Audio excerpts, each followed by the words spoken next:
Ensin sahataan kolo tyveen, eli 20 senttiä maasta. Kolon syvyys on 15%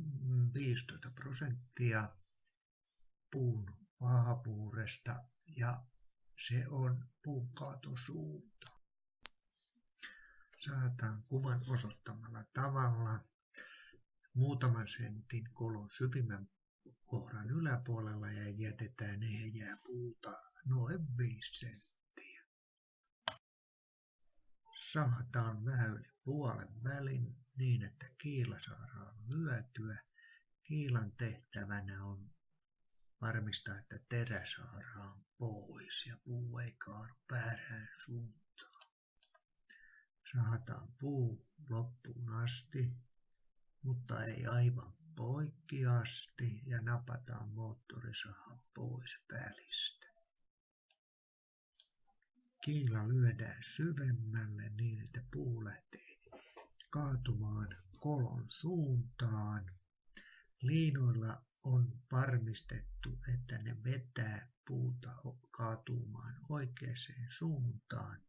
Liinoilla voidaan myös käyttää apuliinoja, jotka estävät puun kaatumisen väärään paikkaan. Esimerkiksi saunan päällä. Isänpäivän aattona 2014 puun kaatuu. Puu on viritetty siihen liinoilla, että se kaadetaan. Ja nyt se pitäisi tehdä oikein oppisesti, ettei se pätkäädä tuohon saunan päälle. Meidän sauna on siinä. Ja se on viritetty tuonne mäntyyn ja tuolla on tuonne kiinni. Täällä on kolonteko menossa. Loventeko.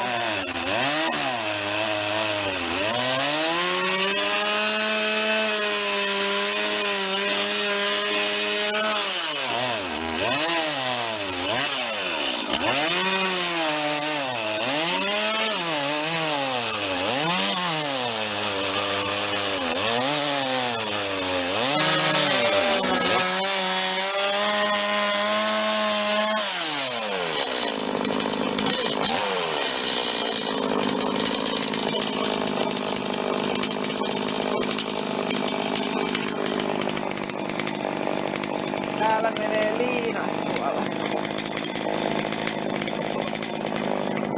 Tässä menee liinat.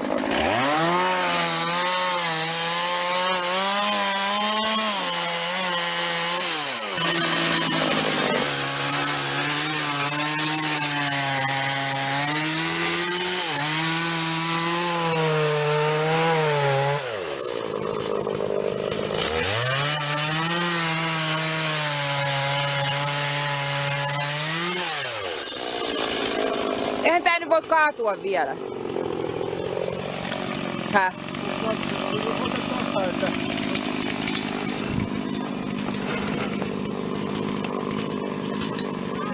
Eihän tässä vielä voi, kun mä menen sanoa niille tytöille. Se lähtee kohta. Lähtee. Joo, se mä tonne päin.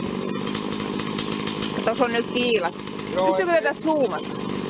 No siitä putkesta. Elikkä nyt se voisi mennä tonne puolelle, niin on nähty täällä. Vai meneekö suoraan tonne? Mä menen jo sinne kauemmin. Sitten tuut tänne, niin mä näytän, että mä saadaan sitten kiilat on lyöntö ja tosta sit mä saadaan noin tonne päin noin. Niin se lähtee kaasuun. Ja mene sitten tonne, missä Reetta on tonne, että pääsette pakoon. Asemiin. Ja Muravekesiä. tuolla on Tapio mettäs liinan päässä ja mummu vahtii tuolla punaisessa. Oi, ei kuvaa sitä, mutta ylhäällä.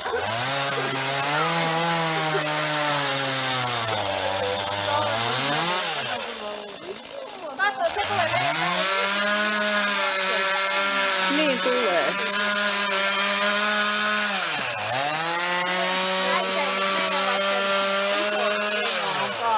Eikö kuollut se puuta?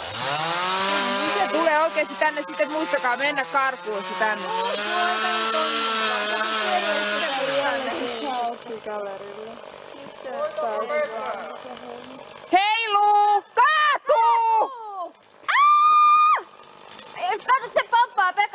Pekka, mene nyt kauemmas! Ai nyt se